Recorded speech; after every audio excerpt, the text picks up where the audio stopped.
The most famous story of the Library of Alexandria is one of cinematic destruction, an inferno that wiped out the greatest repository of human knowledge. This apocalyptic legend is largely a historical myth. While flames did occasionally lick at its walls, the collection survived for centuries after the fires. Its true end was a slow, agonizing decay, dismantled by budget cuts, shifting political priorities, and simple bureaucratic neglect. Understanding how the ancient world slowly permitted its own greatest intellectual achievement to vanish is a far more relevant lesson than the story of a sudden, unpredictable spark. When Alexander the Great died in 323 BCE, he left a massive power vacuum in his wake.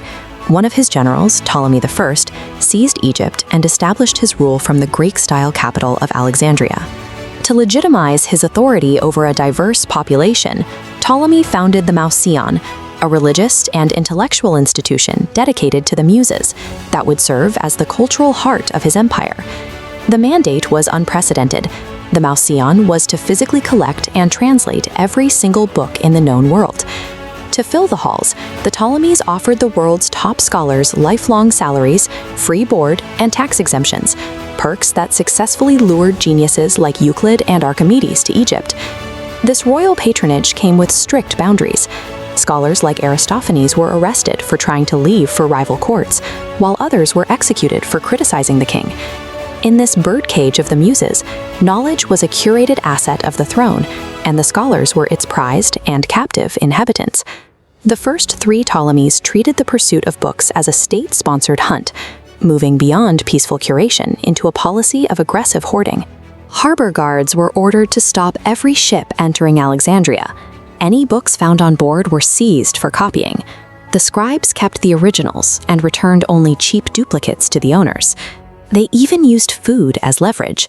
During a famine in Athens, Ptolemaic ambassadors coerced the city into selling its official original manuscripts of the great Greek tragedies in exchange for grain.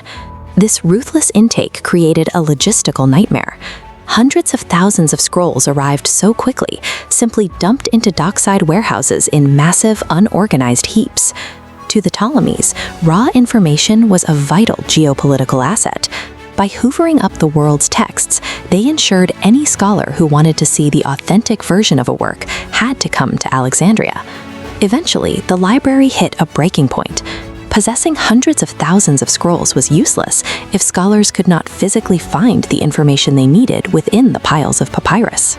The first librarian, Zenodotus, introduced a rudimentary system of rooms organized by subject, attaching dangling tags to each scroll so they could be returned to their correct shelves after use.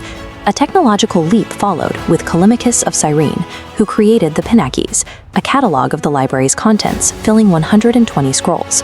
He organized this database by genre, author, and line count, mapping rhetoric, law, and medicine. It was the birth of modern metadata. This searchable database enabled a period of rapid discovery. Eratosthenes used it to calculate the Earth's circumference within a few miles of accuracy, and Heron consulted it to design the world's first steam engine. The library's most lasting contribution was not just the act of hoarding information, but the invention of the systems required to retrieve it.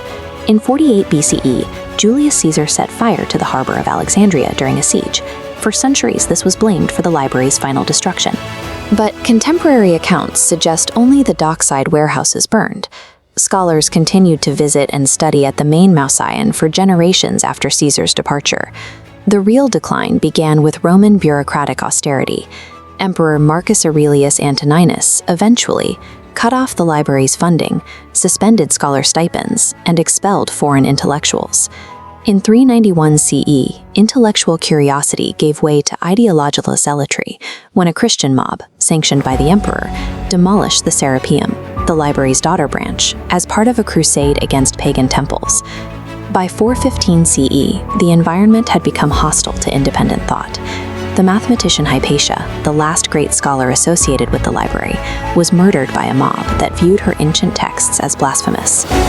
Later legends claimed that 7th century Islamic conquerors burned the remaining books to heat the city's bathhouses, but there is no contemporary evidence that this ever happened. Successive empires simply viewed inherited, independent knowledge as a political or religious threat.